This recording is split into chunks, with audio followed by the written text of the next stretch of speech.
অবৈধভাৱে চলি আছে খুৰা মদৰ ব্যৱসায়।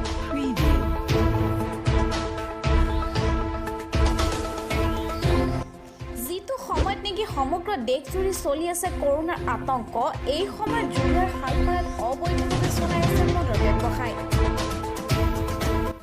জানিব পৰা মতে আফাজুদ্দিন নামৰ ব্যক্তিজনৰ নিজা ঘৰতেই চলাই আছে অবৈধ মদৰ ব্যৱসায়।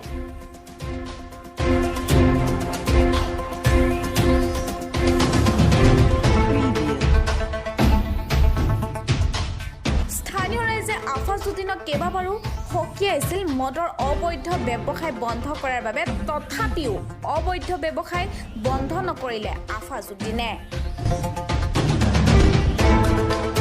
শালপাৰাত কম বয়সীয়া তথা স্কুলীয়া যুৱকসকলে মদৰ নিচাত আসক্ত হৈ পৰিছে। এতিয়া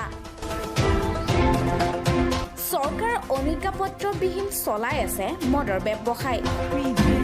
৩ লাখ টকা দাবী কৰিছে ৰাইজৰ পৰা আফাজুদ্দিনে।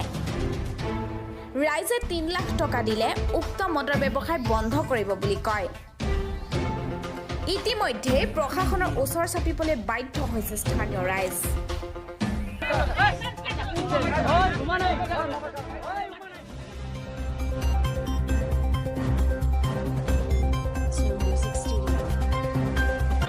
আমাৰ শালপাৰা গাঁৱত 10 নম্বৰ ৱাৰ্ডত কোন ল'ৰা ছোৱালীবিলাক লকডাউনৰ পৰা স্কুলত যাব পৰা নাই, সেইটো কাৰণে এতিয়া মদত সিহঁতৰ মজি আছে। এতিয়া তাক বন্ধ কৰিবলৈ মানা কৰিছে। সি কয় যে 3 লাখ টকা দিলেহে সি বন্ধ কৰি, নহ'লে বুলি ৰাইজ নামানে।